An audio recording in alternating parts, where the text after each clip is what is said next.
storyteller, and that's how you spell my name. I'm the co-founder of the program. Alice Twemlow, the co-founder and chair, can't be here tonight, so she asked me to step in.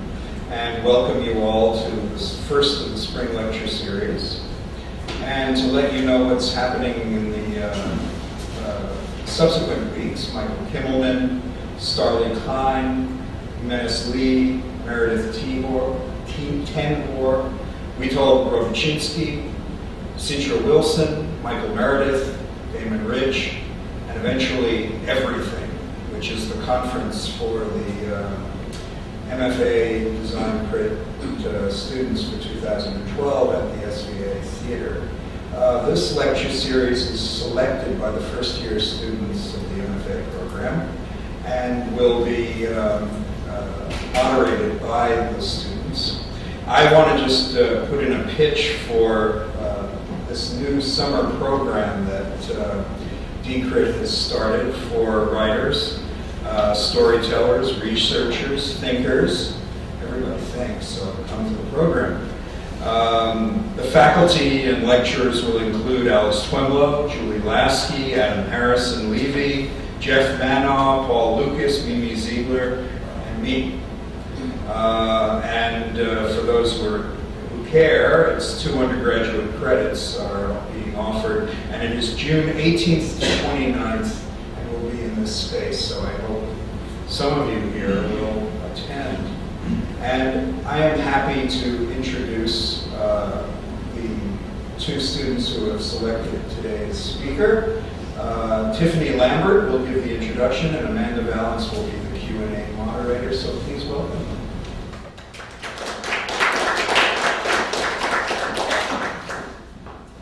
Good evening, welcome. My name is Tiffany. I'm a first-year student in the DCRIT MFA program.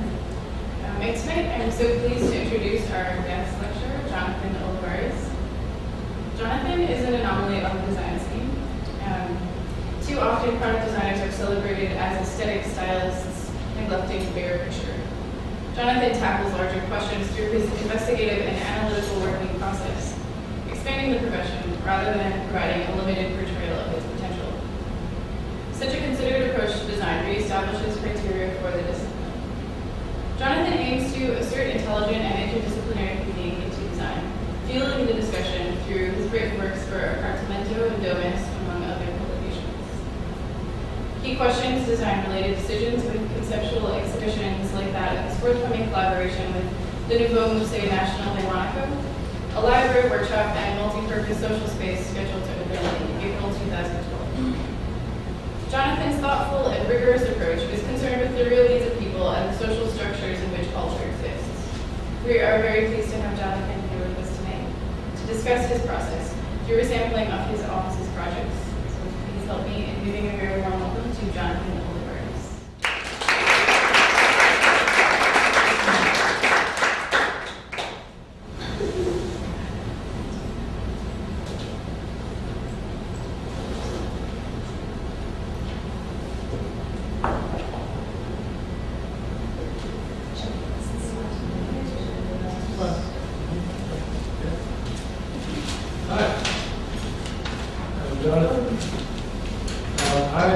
I titled this talk "Working with Jonathan Olivares." I thought that it would be nice to talk a bit about the diverse activities that our office is involved with, and through those activities, with 3 specific projects, give you a sense of the methods and the process that we've cultivated and we kind of have going on at the office.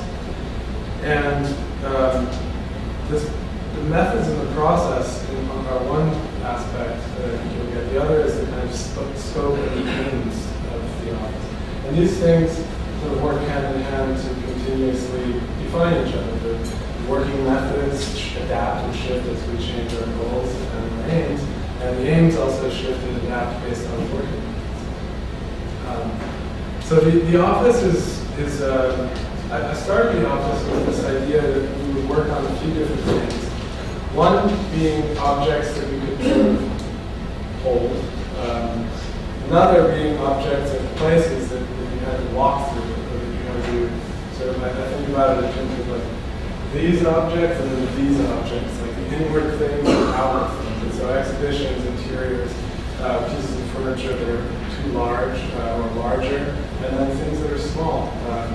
And I don't limit those things by any other categories really. I mean, whether the manufacturing is industrial or artisanal, doesn't really matter. Whether it's quantities of 300 or 20,000 or one, doesn't really matter. I really think of them in terms of small, large. And then the last type of thing that we work on is more of a mental thing. So really intellectual ideas that can be pursued as books or as lectures or as images. When I first started my practice, I started about almost 6 years ago. I started the office, which is called, it's homonymous, so it's my name and then design research, so Jonathan Olivares Design Research. I started the office with this thinking that there's a great tradition of offices that do more than one thing. So we could wear many hats, and we can do writing, and we can do industrial design and exhibits. And when I first started the office, my website said, JRDR, an office specializing in industrial design, exhibitions, and design-related research and writing. We hadn't actually done any of this yet. And slowly, over the years, we've actually started to do each one of those things. And now it's great, we can have that statement and actually mean it. Now, the thing that you'll see with these three projects is that each one is for a very different type of client. And so in order for us to work across those different disciplines, we have to have the clients that facilitate that kind of work. And those relationships are very much a part of what we do, and they're considered very carefully. So what publisher, what manufacturer, do we choose to do an exhibition for one person versus somebody else? All these things are considered. And so the three projects that I want to talk about today,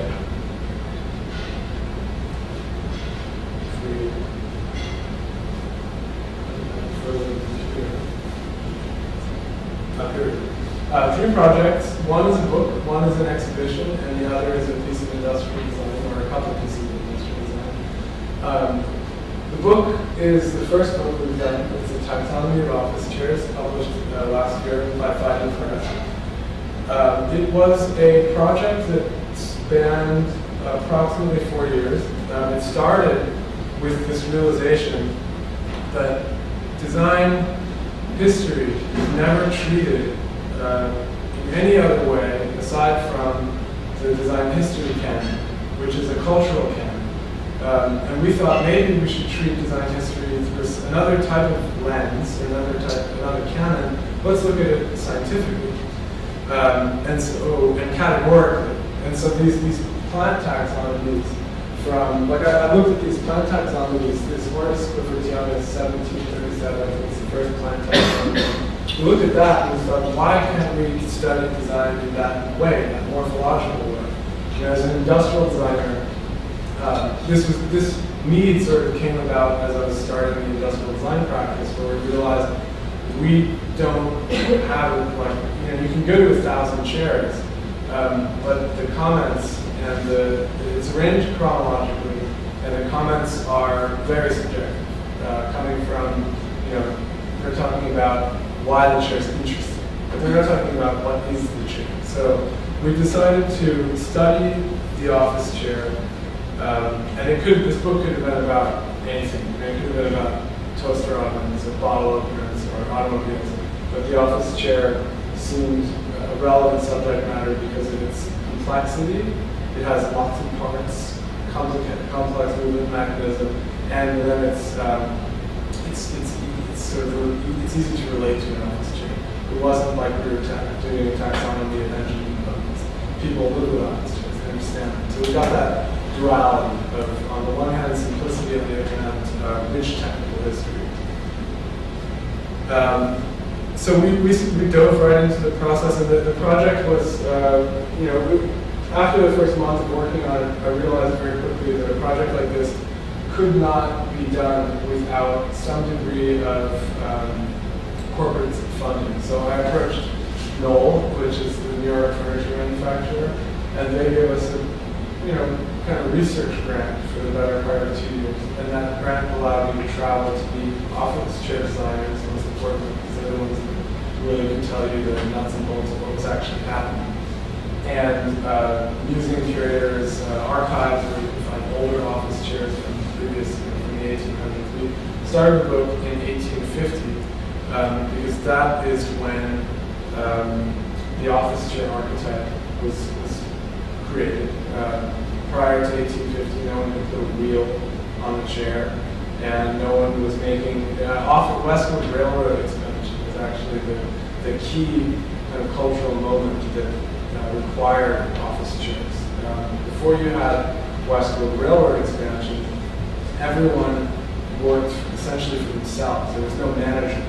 As soon as Westward Railroad expansion happened, all of a sudden business owners in New York had a bank in Philadelphia, in New Jersey, in Chicago, and they had to hire managers. And the moment you hired managers, it was the same moment that people started complaining about being uncomfortable in their chairs. So this was the sort of motivation or the cultural incentive or the financial incentive for a mass-produced office chair. So that's when we started the book. The book is broken down into three main categories. The first is a kind of introduction to the office chair. That's where we are now. It has essays and photographs, diagrams, cultural references, sort of to position the office chair in terms of what it is, how did it become what it is. The rest of the book is broken down into two remaining parts. One is a catalog of chairs. The catalog of chairs is, in a sense, an essential component to the book, but not the essential component to the book. This is the chronological, alphabetical within chronological inventory of chairs. It's important because it sort of lets you quickly have a quick overview of the, let's say, the evolution of the office chair. But the fundamental part of the book, what makes this book interesting, different, what made it extremely difficult, and the reason it took 4 years, is the third part of the book, and that's the taxonomy itself.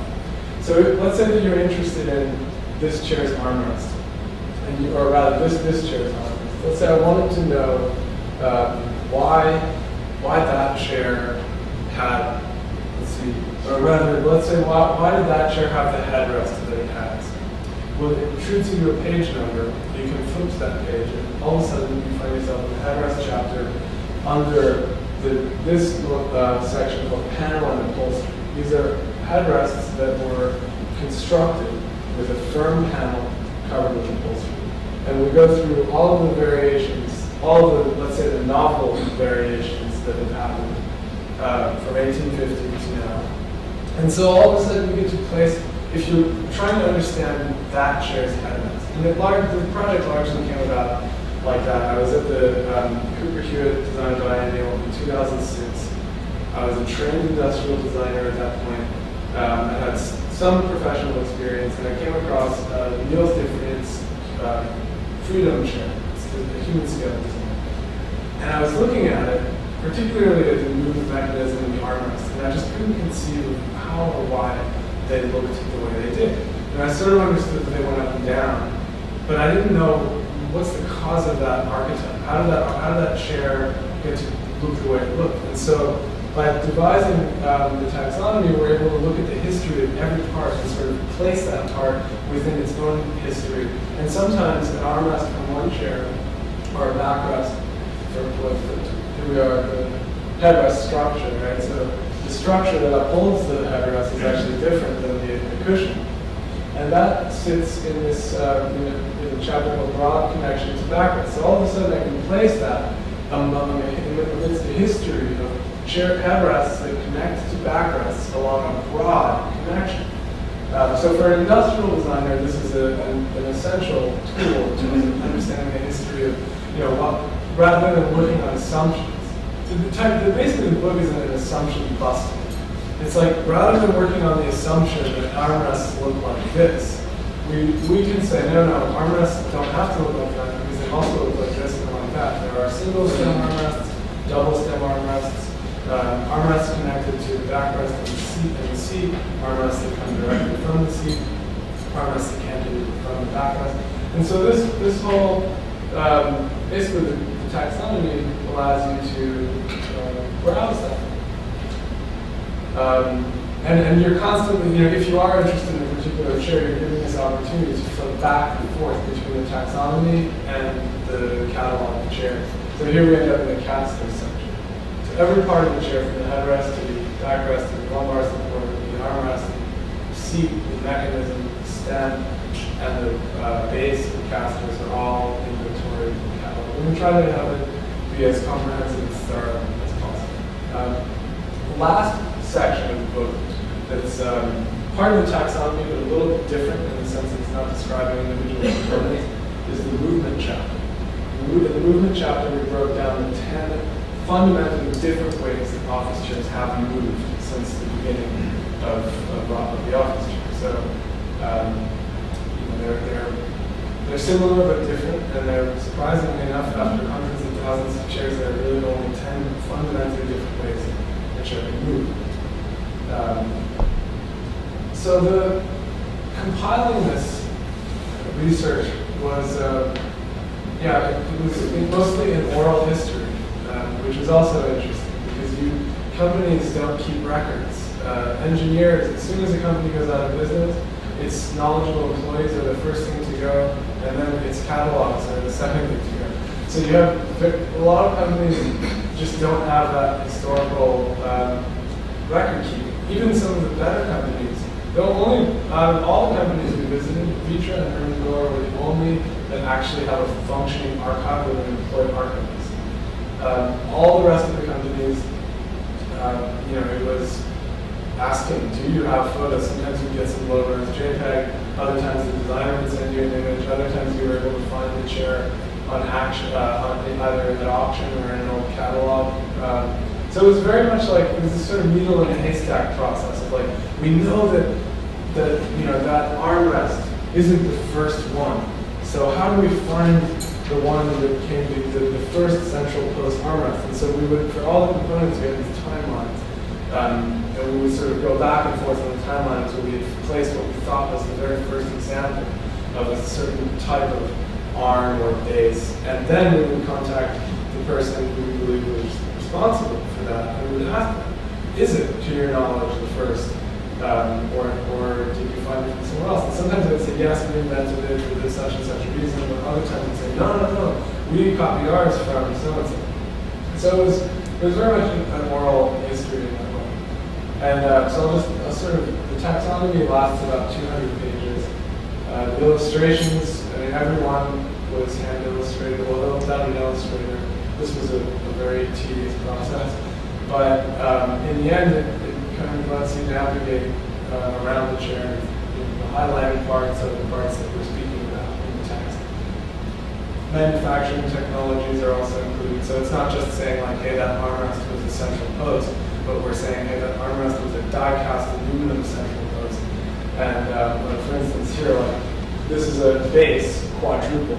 So nomenclature was big. We had to invent names for these things because we're not giving them Latin names. So quadruple base, right? So the first, here's a 1928 quadruple base, Marcel Breuer steel tube, right? Then you have a die-cast, or rather stamped aluminum quadruple base, followed by a die-cast aluminum quadruple base. Then there's a steel tube quadruple base, but the tubes are actually tapered. So it's similar but different to this one. Folded steel with wooden caps. Injection molded ABS plastic. This is a quadruple. We call this a quadruple base because there's 4 structures emerging from the stem, but it has the difference that they are actually connected.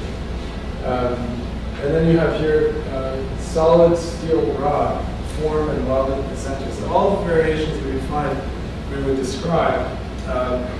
These are truss structure quadruple bases.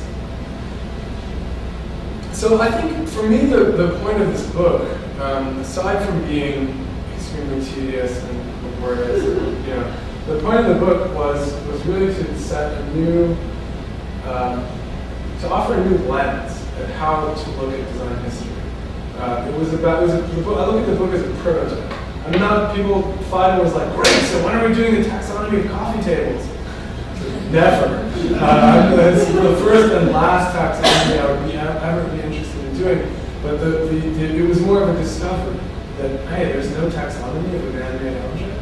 But really? Like 1,000 chairs doesn't count. A book of spoons doesn't count. These are not fully flushed out taxonomies. So I look at the book as a prototype.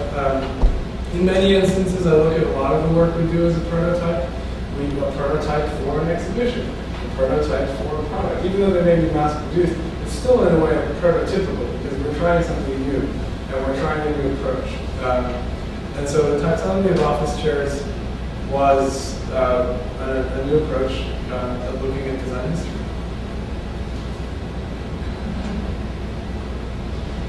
So the second project, very different. It's a product. It's called Smith. There are two products actually, Smith and Smith Pro. They're designed for a company called Danese in Milan, and Danese Milano is a 60-year-old company founded by Jacqueline Godot and Bruno Danese, and they were in Milan at that time. They were kind of in the avant-garde design and photography scene. And they started this company of doing editions, and they started working with designers like Bruno Munari and Enzo Murray. And their idea was to create kind of at first edition products and later on mass edition products that dealt with a kind of small scale. They were really accessories. They were letter openers and pencil trays, or paper trays, pencil holders, ashtrays. And so I had this profound respect for Danese's history. And so they were one of the first clients I started working with. I contacted them to say, could we have a collaboration? And they said yes. And the first proposals that we had for them were all about kind of, this is 2006, so smoking is banned in most cities at this point. Your ashtrays are virtually unsellable. Letter openers are great, but 90% of mail travels electronically. Aside from junk. Well, I still get nice cards in the mail sometimes. But a letter opener after email and a paper tray. People were talking about a wireless office in 2006. Even earlier, some of these little accessories were just dead, and they weren't selling. And Danese didn't do that. So we thought, how can we continue a tradition of innovative accessories, but infuse those accessories with all of the kind of necessities of today. So the first product that we did is Smith, and it was all about this idea that a lot of people, like for instance at IBM, 40% of IBM's employees work at home, and they telecommute through Second Life and by phone. So this idea, a lot of people, if they don't actually work full-time at home, a lot of people do work at home, because life is just like that. We all have laptops, we all, even if you're posting images to a blog, whatever it is you may be doing, it looks like work, even though it may be a leisure. So the dining table, we focused on the dining table as an area of opportunity, because a lot of that work happens on the dining table. And the idea was to do a piece of furniture that could temporarily convert the dining table into a workplace. But then when the work was finished, be cleared off to allow dining to happen. So Smith was developed like that. So you see Smith is this folded steel cart, and it hangs on the edge of the table. And when you take it off the table, it can live in other places in the house. It has wheels. And so it's a very exposed object. It's not, we don't hide the wheels. And when it's off the table, we don't hide the fact that it goes onto the table. The opening is kind of always there. And the process behind this project was, primarily a social research-driven project, looking at images of people in their living rooms on Flickr, and looking people's dining rooms on Flickr. You type in my laptop plus dining room, and you get all these messy apartments. And you're kind of looking at really familiarizing yourselves with that landscape, and then trying to imagine a product that could sort of move into that area, but still be an accessory.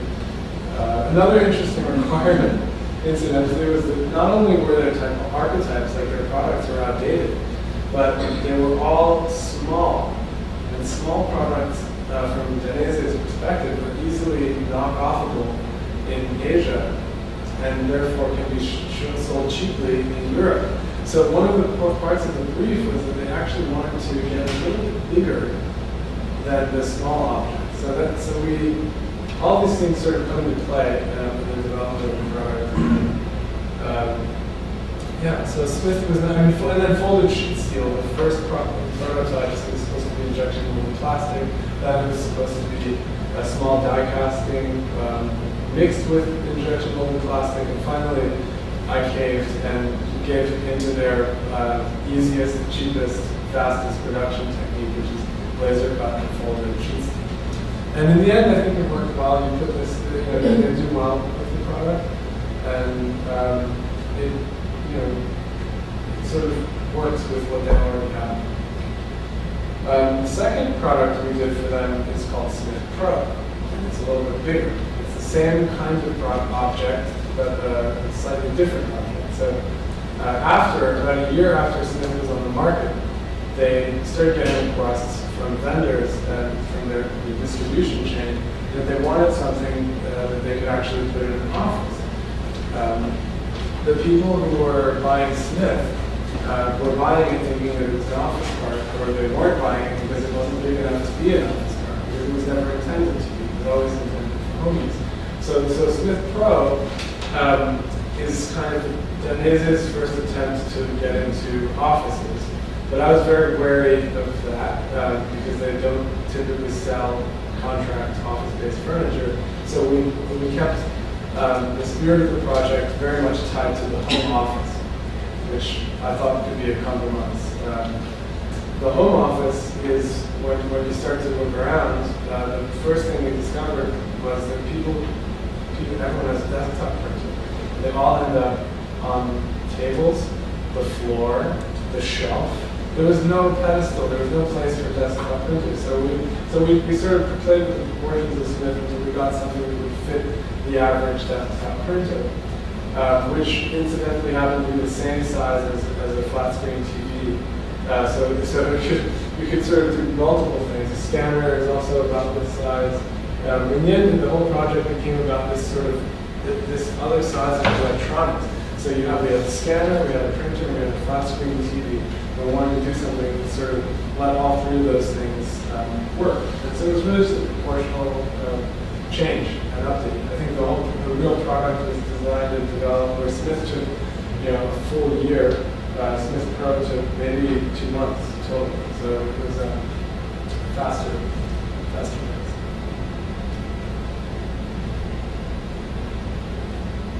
And so the last project I want to talk about is very recent. It just closed a month or 2 months, 2.5 months ago.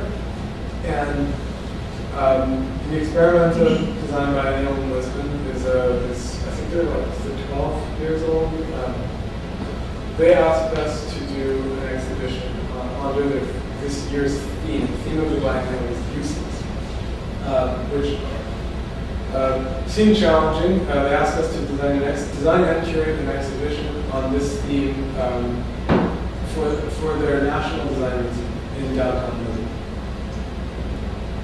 The Design Museum is, you can kind of see from the space, the ceiling, it's the old National Bank of Lisbon, Portugal. And it's been vacant for 30 years, and they recently gutted it and turned it into a design museum. So this space breaks. I mean, you could never have this in the United States. This space breaks all the fire codes. They don't even have an elevator for handicapped people. There are nails. We had to ask them to cut they had like 1-inch diameter, 6-inch long nails sticking out of the floor in grids of 12 inches all over the entrance to our exhibition. And they assumed that we would build a structure over it. And so finally I said, can you please just have a construction crew come and cut them off? And so they ended up, cutting these nails off. And anyway, the space was brutal. And so we had to confront this really brutal space. You can sort of see these nails were also sticking out on the floor. They always would say, the great thing was they would always say, when I would say, well, isn't that going to be a problem? I'd say, oh, we have insurance for that. It's just right. So this idea that we could sort of do whatever we wanted and they would just have insurance for it was a very reassuring idea. But so the project, I mean, the reason I talked so much about the space itself is because it came to have a very large effect on the exhibition. So not necessarily on the curation of the products, but on the design of the exhibition. And that's one of these, this is the moment where that description on the website, an industrial design office specialized in, or an office specialized in industrial design, exhibit design, research, and writing, all of a sudden, this exhibition gave us the chance to do all three. And that was really exciting. We were designing a space, it's a very big space. We were designing a display object, which would, in a way, had to display all of the objects that we selected. At the same time, the exhibition was guided. We just chose to have no text on the exhibition design, but instead have a small catalog that would guide the visitor through the exhibit. So there was writing involved, and there was thinking involved. And the writing, I always find that all these processes were involved, and they tend to clean the other ones up. So the moment that we got a really good camera and mastered, sort of got a studio set up where we could photograph products, all of a sudden that starts to edit and refine your process as a product designer because you're looking at them, you're having a better view of the product. And when you're writing about a product or a project, that somehow tends to edit. So, I mean, regardless of where or how you practice, I think it's really nice to have that variation in the daily work because the diversity helps to edit each other. Each project or each approach or method feeds in and they sort of balance each other. And this was an exhibit where I think that we couldn't have done that without that attitude. Useless, right? So, how do you start curating an exhibition called useless? And the easy thing to do is to go out there and get all the useless stuff you can find and put it on the table. But then it's almost takes a didactic or a moral stance. And we didn't want, I think the last thing that a museum should do is be overly didactic. Morality can be okay in certain instances, but didn't feel appropriate for this exhibition. So what we wanted to do was to actually be explorers and be totally explorative of the exhibition, offer a kind of plural or a multifaceted way of looking at the problem, with many different answers and many different questions. So the viewer would come to the exhibit and be confronted with all kinds of different products and all kinds of different, what we thought of, the different causes and manifestations of uselessness. So not just look at objects, but look at causes and byproducts or after effects. So the first thing we saw when we came in was the catalogs. So you pick up a catalog, and then each product was numbered. We started, and they're numbered in sections. Each section had a kind of different glance at uselessness. The first section is called Useless by Design, and it starts with a barrel of crude oil, which then we have a bag of plastic pellets that are used in injection molding. Then we have a printer component made from the plastic pellets, and then we have a printer made with the printer component. That goes on to a massive block of recycled printers taken from a printer recycling facility, and that goes on, and that chapter ends with a pile of recycled plastic pellets. So it was all about this idea of like, well, the barrel as a material is given shape by a manufacturer, designer. You are giving it, assigning it specific functions, but at the same time, you're limiting all of the other functions. So by making a printer component out of the plastic pellet, you immediately limited yourself to a printer component, and you couldn't have been, a myriad world of other things. And so every step in the process sort of limits and limits and limits to the point where it then sort of starts over again.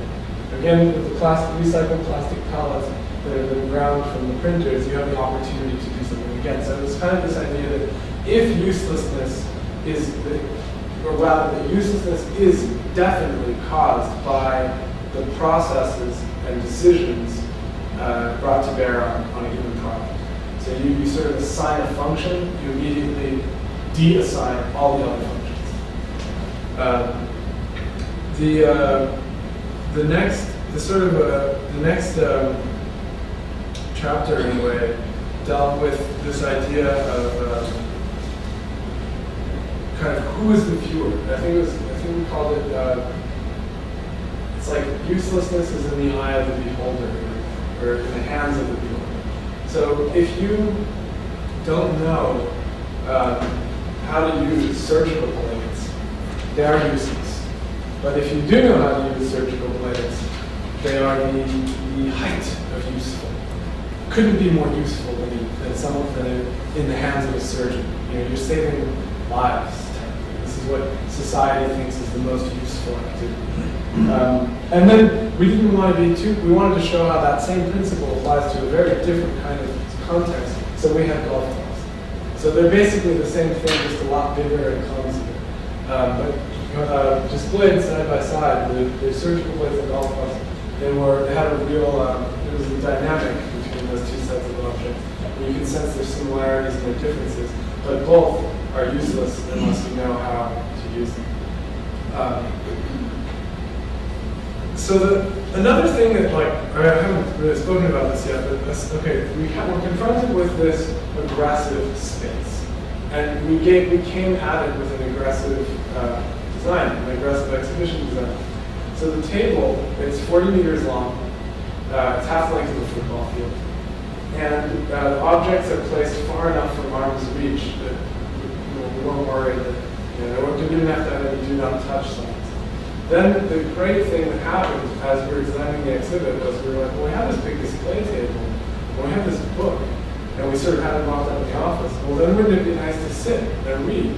And the moment that sort of occurred for us was the moment that we created a three-dimensional library. And so I like to think of the exhibition, and again, like the Taxonomy of Office Chairs as a prototype for design history, this useless exhibition in a way is a prototype for exhibition design.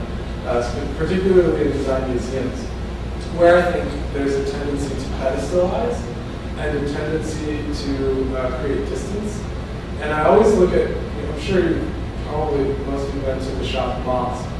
What I think is really interesting about Harry Allen's design of the shop is that it's a retail shop, but you cannot touch, right? Now in a design museum, you can't touch, but you know you can't touch. It's a museum. Of course you can't touch into that museum. But all of a sudden that friction that happens when you go to a retail shop where you're supposed to be able to touch and you can't touch, all of a sudden the senses become more aware. And that's kind of what we wanted to do with this exhibit, was to give people the sensation that they could reach out and touch the golf club, and they could sit down with it and study it like it was on their dining table, and sit there reading a book as though they were at home at the dining table, and reading the catalog. We were very surprised. We didn't explain any of the exhibition ideas except for in that little book. And we basically placed a huge bet on the fact that, on the hope that people would read. And people say, nobody reads anymore. Everybody was reading. It was great. It was like a bilingual catalog. And I think people felt this curiosity on entering this space. And the little catalog was their only way to learn more. And so people, there were children reading, adults, children, students. It was, in that sense, very successful. Another thing that we wanted to bring into the exhibition, which was a very conscious decision, was to feature video. And video, in a sense, you had objects, you had text, and now all of a sudden we gave the exhibition video, which did two very interesting things. It produced, well, it gave you something to watch, but it also gave you sound. So I'm going to play some of the videos, and I'll start to play them all simultaneously, so that all the sounds sort of creates this cacophony that you wouldn't expect in design music. So the first video was this great episode, Larry David fighting with bad packaging. I don't know if you see it. He gets his birthday present. He starts to unpack. It's one of those. And it starts.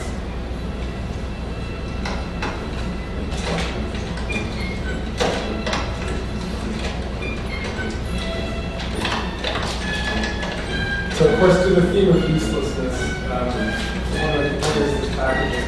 But we did, rather than present the packaging in the exhibition, we presented the video, which immediately tells the whole story.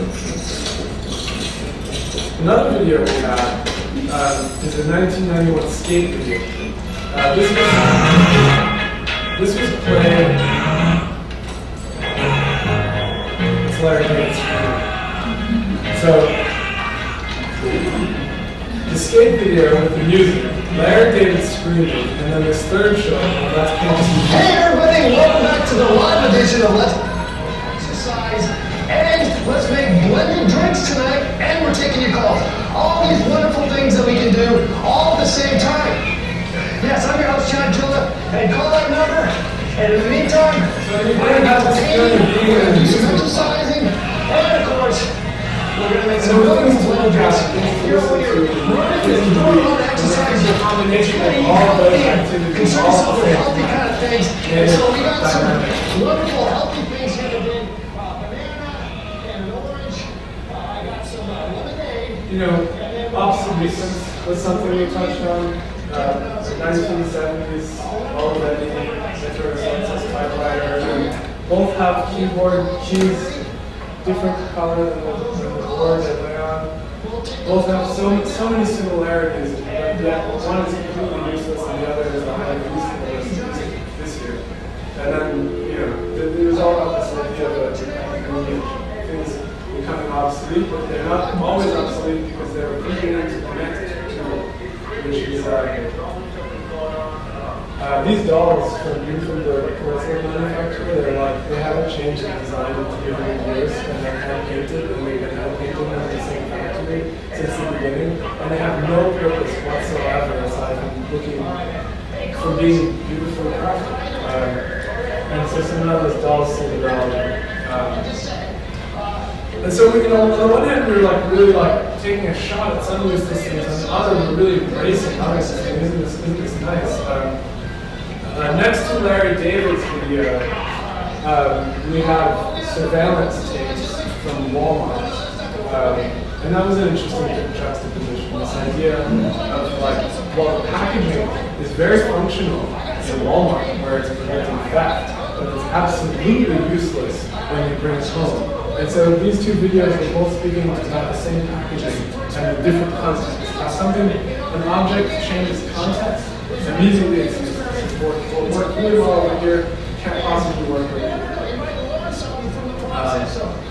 And we got these really nice, that was another nice thing that we did to actually have this, showing the DVD on the DVD player, showing the CCTV on the CCTV monitor. This is pretty interesting. These are kill the sound.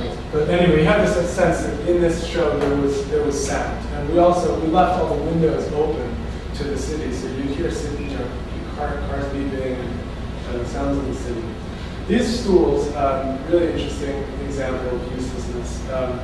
They are designed by Johnson and British, the Nouveau stool for plank.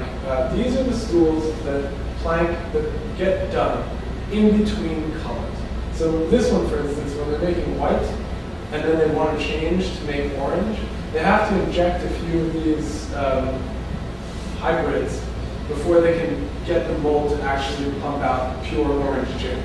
And then when they go from black to green, the same thing, green to red to green, green to white. You have and all those chairs, they're structurally sound.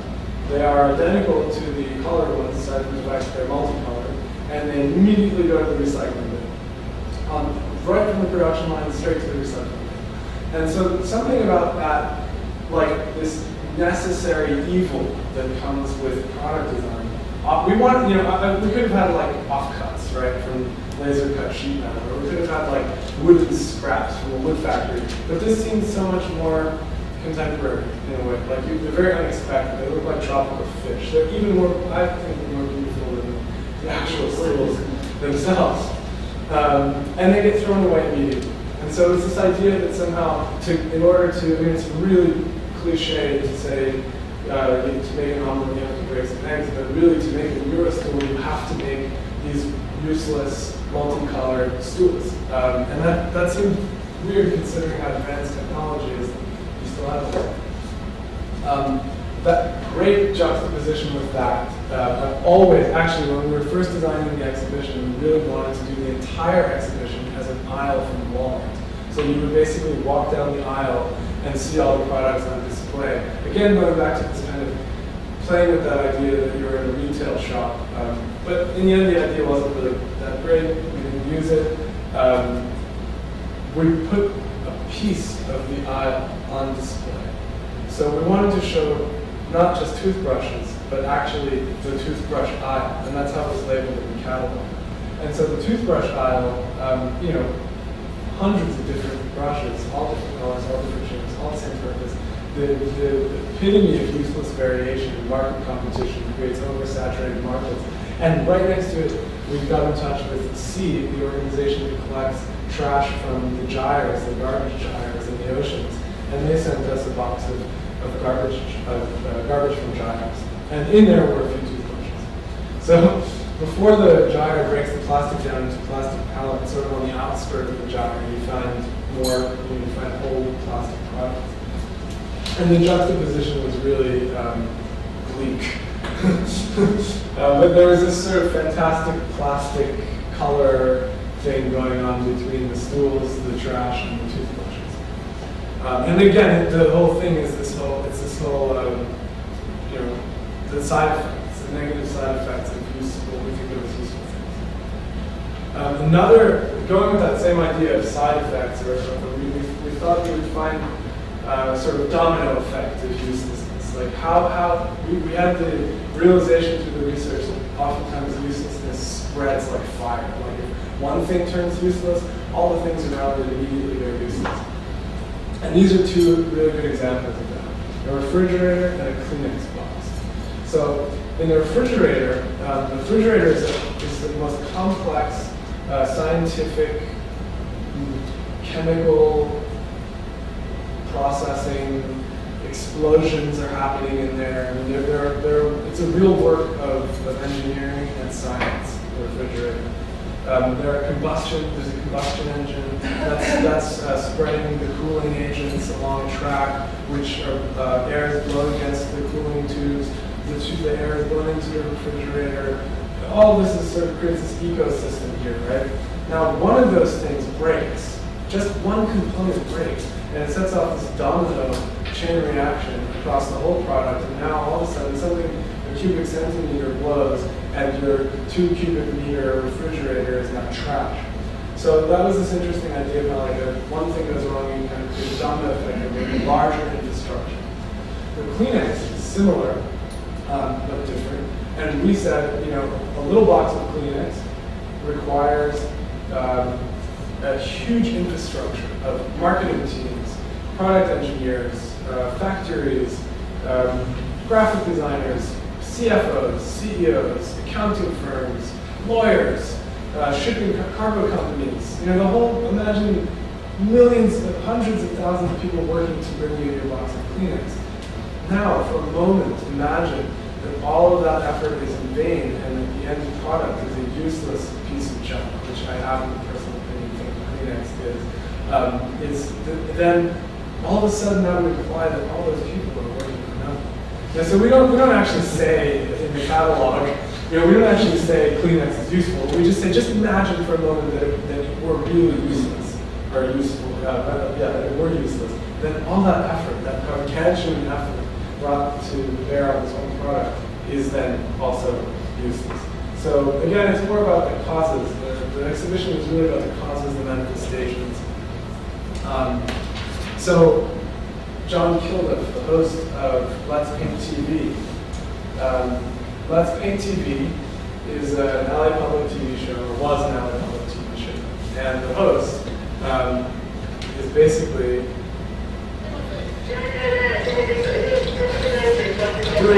he's on a treadmill, he's teaching you how to paint, and in every episode he's always doing a third activity. One is smoothies, shaving, frying bacon, ironing a shirt, and he's taking your calls.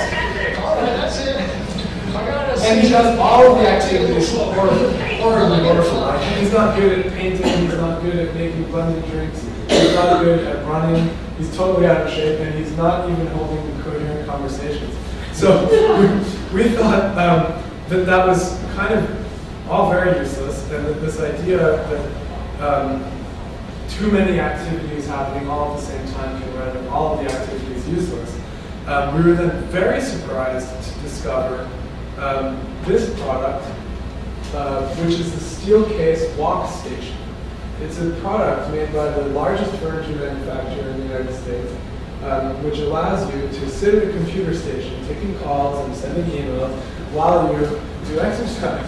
It just seemed really amazing that that exists. And so we've talked a little bit about this kind of, let's say, like impetus or motivation, this kind of social culture we're in, where people are doing too many things at the same time. They're checking their phone, and they're sending an email, and they're listening to music, and they're doing, and so I thought that video and this product were great because one is a joke, and the other is a product made by a $3 billion manufacturer, and then these things can coexist and basically do the same thing. We're nearing the end of the show.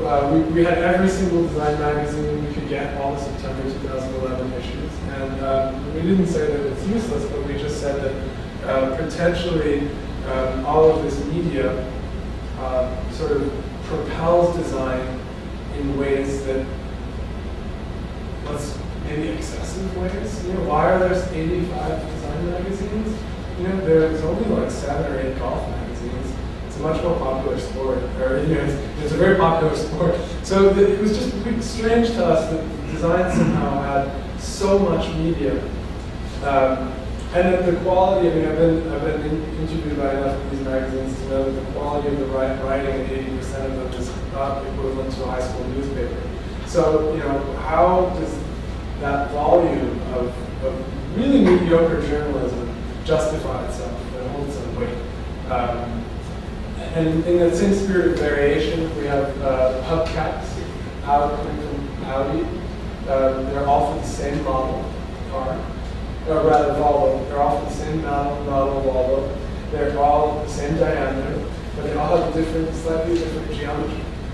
I could barely tell the difference, but this is really typical of product development now, that there's just variation on variation. It's like the toothbrush aisle, but it's not just the toothbrush aisle anymore. It's also chairs.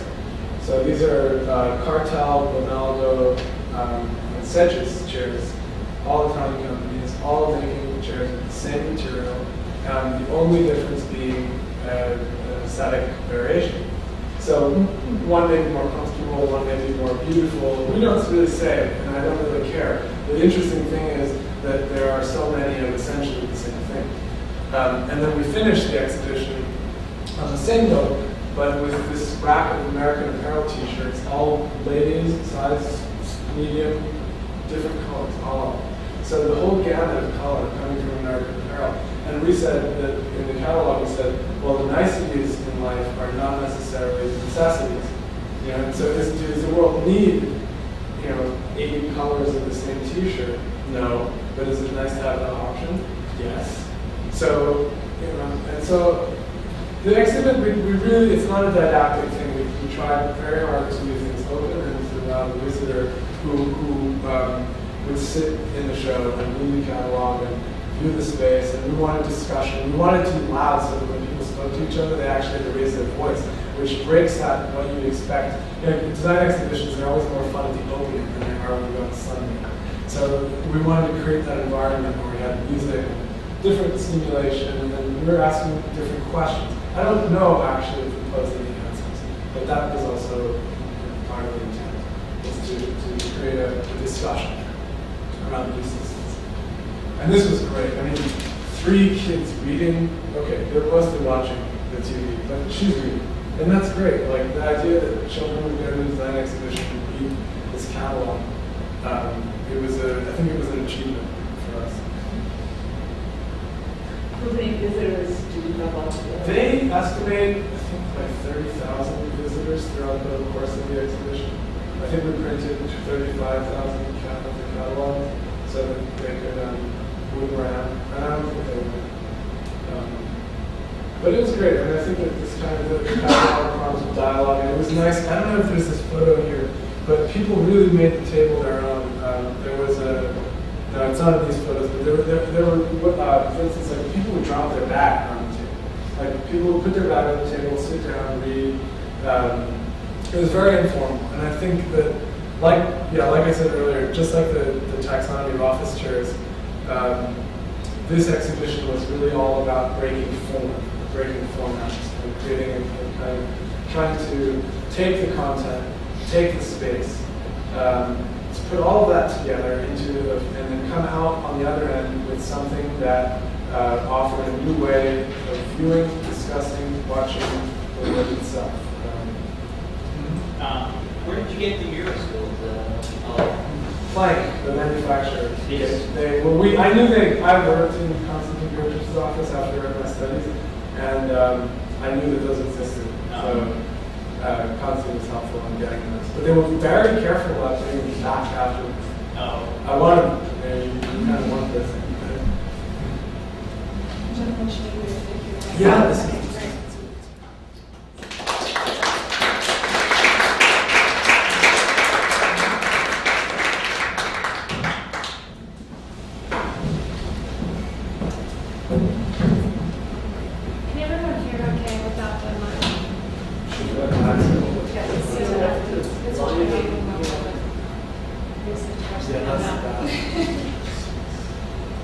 Well, thank you so much, Jonathan. That was fantastic.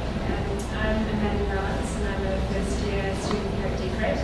And I'm going to moderate a short Q&A session before we get Jonathan off the hook. I'll kick things off with a question, and then I'll open things up to the floor. So, Jonathan, your bio that Tiffany helped you prepare in consultation with you mentioned that you were self-taught or self-guided in your practice or as a practitioner. And as we heard tonight, you have a multi-disciplinary practice, industrial design, exhibition design, research and writing. Do you think the fact that you have been predominantly self-guided helps make you as multi-disciplinary as well? Well, I guess I should clarify that I'm not self-taught. I studied industrial design professionally and I worked in offices before, and I learned a lot from other things. But with this, what we thought of when Tiffany and I were talking about the general approach was this kind of spirit, which I try to get everyone in the office. We have between 3 and 4 people working in my office at any time. I try to get them and have this spirit, and again, going back to this idea of working with lecture, this idea of autodidactic approach is very important to me because I think it allows us to pick up, like we recently got a camera, a photo studio in the office, and we spent a lot of money on the camera, and lights, and lights, camera, action, and that process of learning how to use that tool was extremely exciting. And that's sort of the spirit of learning how to make the most of it. We work in such strange contexts, in such specific situations, that there is no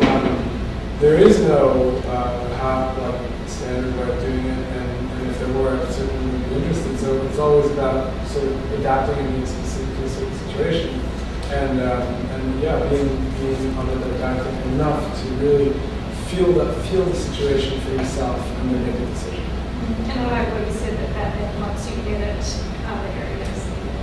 Yeah, definitely. It is sort of one hand feeds the other. Do you worry about being that guy on the treadmill? Letting drinks? No, because I only do one thing at the same time. So I think that's actually the key is to when I'm doing one thing, I'm only doing that one thing, not doing anything else. And it was a struggle, I have to say, actually. A personal struggle was getting a smartphone. Like 4 years ago, all of a sudden it opened this wave of unnecessary communication. You know, and it took a while before I really learned how to discipline that. And I think that, yeah, I mean, do lots of different things and do them all very focused. Great. I have a question. You're talking a lot about in your work doing things, doing prototypes. I'm wondering if there's a tension between the idea of the prototype and sort of what comes next. Like, are you happy for someone else to do that comfortable book or to take the idea of this exhibition and take it further? Or like, what do you hope will happen when you sort of put the prototype out there? I think a couple of things. I mean, one, like, I would be so excited if someone, I actually would be very excited if other taxonomies started being published. That would be, I doubt it. It's a real, it's kind of a tedious thing. And, but if that would happen, I would be really psyched because I think we need that kind of knowledge. It would be so nice to have a taxonomy of the automobile, of the telephone, of the computer. All those things would be really great. And I thought actually, as a follow-up book, to maybe do a kind of similar approach looking at computers. But it's so that I mean, on the other hand, like I think it's really important to be in dialogue with the field, the professional field, and really to put things out there that would resonate with what the field needs right now. And I thought the taxonomy was one of those things. So if someone would start doing it, I'd be thrilled. But then in terms of like, well, it's a prototype, I know I move on. Now that it's done, I think it's always about, like for me, it's always about what's next. Like, what are we doing next? And why are we doing that next? And so we started working on a book that is dealing on architecture, the architecture and product design, and the relationship between those, but trying a different lens. You know, like it's similar to the taxonomy, but the focal length, the depth is different.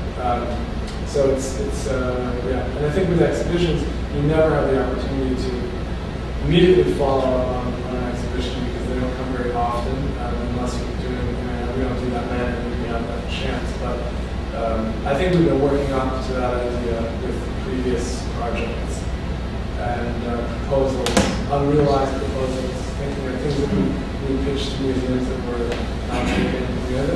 Things sort of built, and I think a good idea, Siobhan, it's all about like, the timing, the strength of the idea, and the opportunity.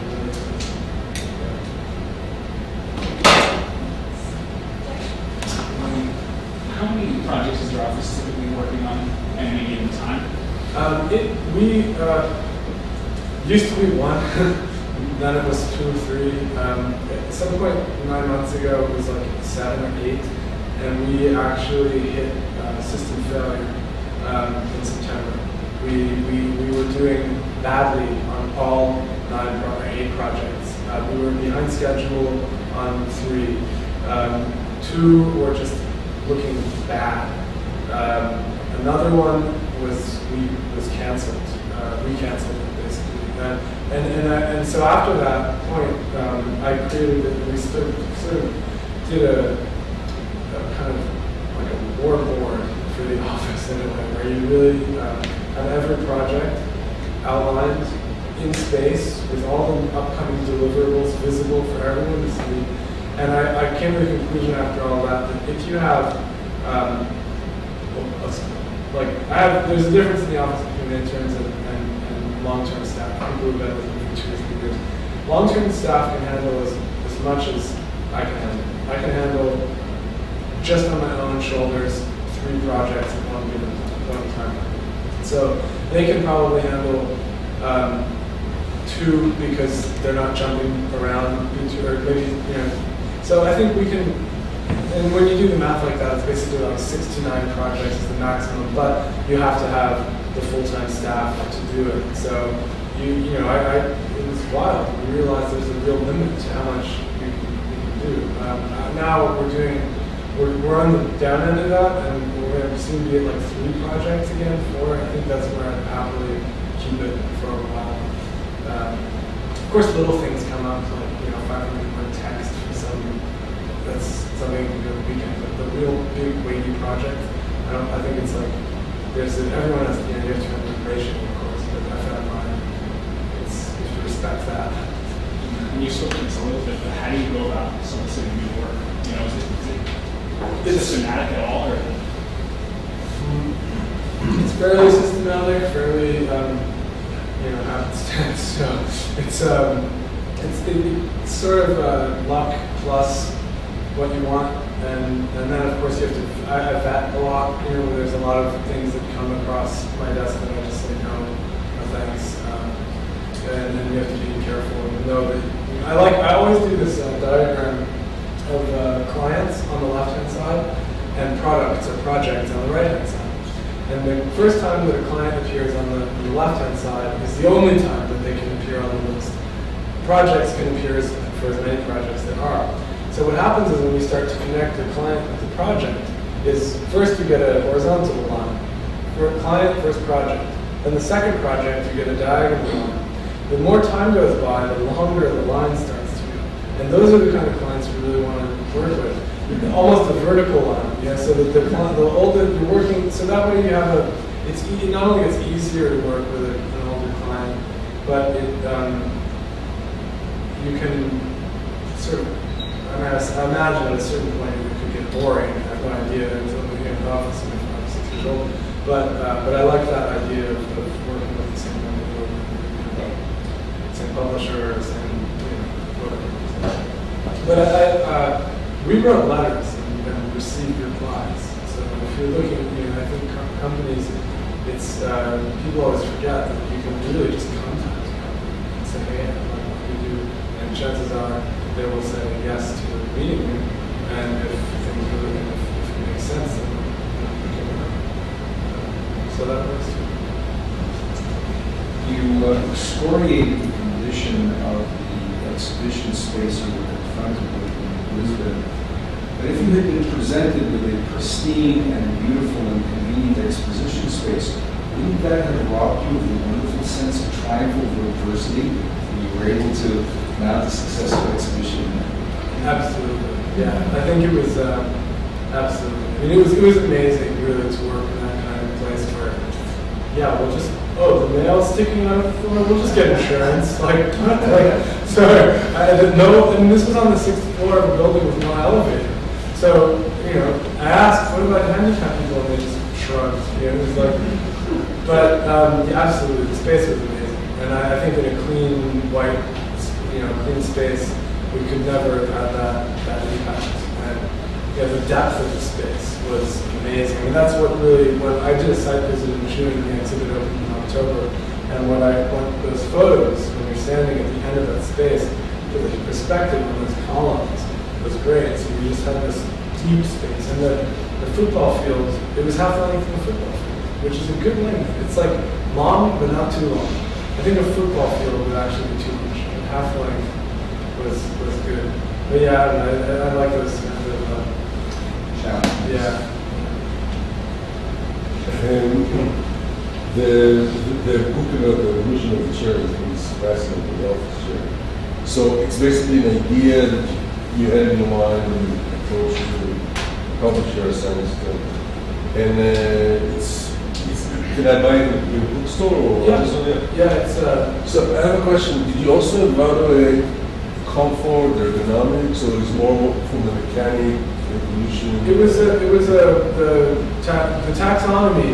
See, the thing with the taxonomy was if we had a pure taxonomy, which is based on those early plant taxonomies, like actual animals today. We consulted with some people who do taxonomy, Yeah. And they do it all with DNA. So you can't do that with chairs. So we reverted to a 200-year-old model or 150-year-old model of taxonomy, which is the morphological taxonomy. So it's all about the shape, the shape of something. It's a purely aesthetic categorization.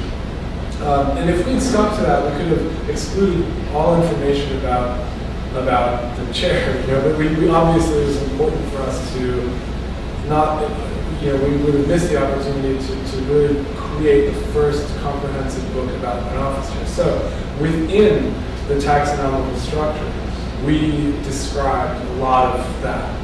Ergonomy. Obviously, comfort is highly subjective. So you and I can sit in the same chair and you love it and I hate.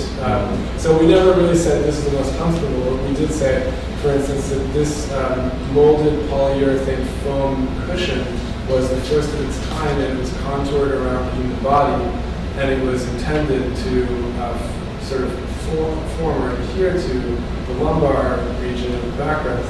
So we would describe it like that, but we never really came out and said, I have my personal opinion about which is the most comfortable. The book was not about opinion. In fact, it was really, we had to sort of check ourselves along the way to make sure that we weren't being too opinionated in our selection of chairs, and it had to be very objective. None of these, sorry, can I have another question?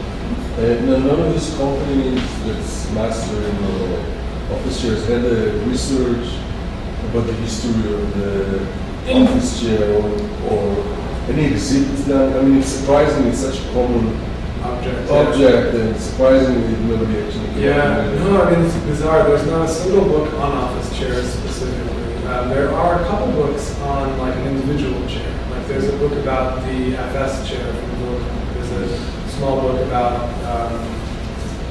the Chadra Equa chair from Herman Miller. It was published by the museum, did a special project.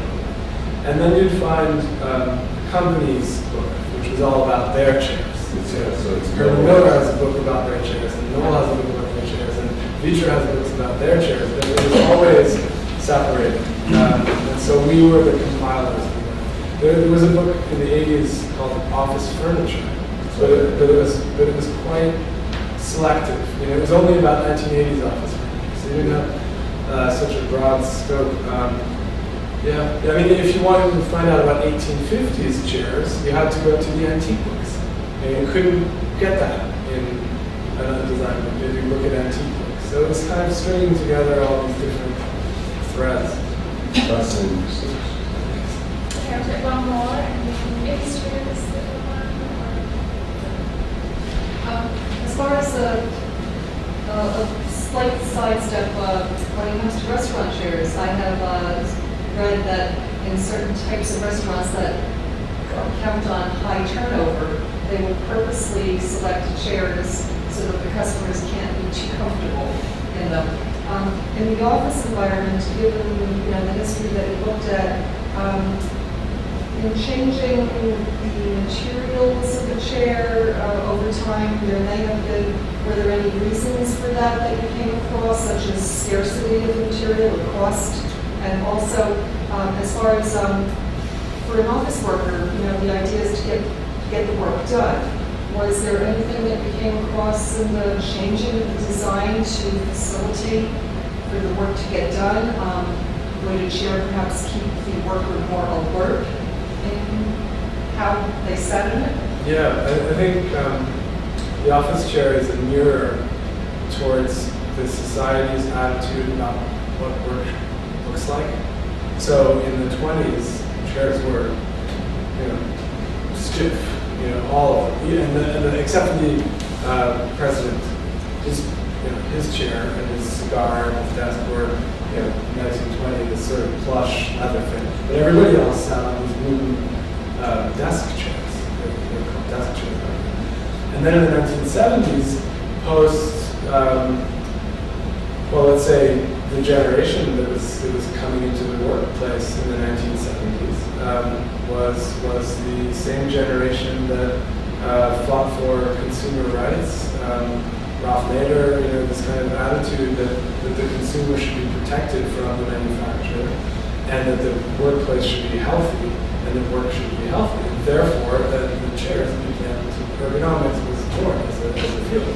Before the 1970s, there existed ergonomics, but nobody, you didn't have an ergonomist working in the furniture telling you that's comfortable because the lumbar region needs to be X and the sacral region needs to be supported like this. So that actually changed the physical posture of work. It was the cultural attitude about safety.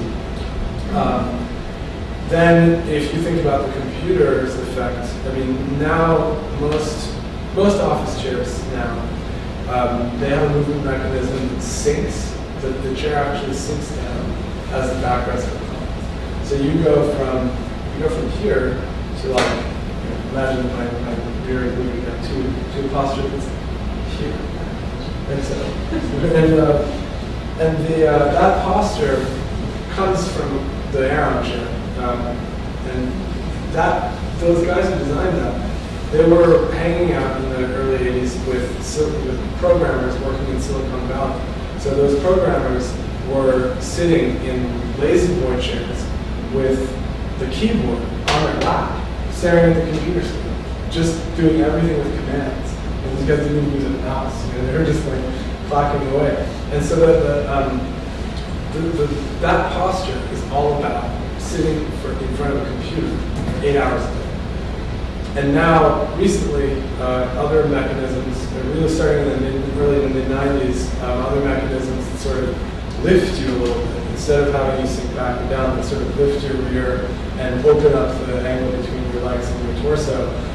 These are chairs that are becoming a bit more popular. Both models are equally popular right now. But that other more open, active posture has been embraced by a lot of companies as something that keeps you active because you don't sit in front of your computer for 8 hours at a time. So I think that the posture of the chair is always determined based on the cultural need rather than vice versa. It's not as though like the manufacturer is saying you should sit this way, so we're going to make the chair. They're listening. I mean, the way they are doing that, but it's a double-edged input output. Both are having an opinion. Let's pause there. Is that if you included the kneeling chair in your book? No, and there's a specific reason. We had at one point like lots of alternative office chairs, the bouncy ball, the ball, the yoga ball, the kneeling chair. At a certain moment in the taxonomy, we realized those were different species. They are work chairs, but where the book was the taxonomy of office chairs, not the taxonomy of work chairs. So that was why we actually took them out late in the game, like a few months before the book was published. We really made us realize that. Quite a few. Yeah. Let's pause here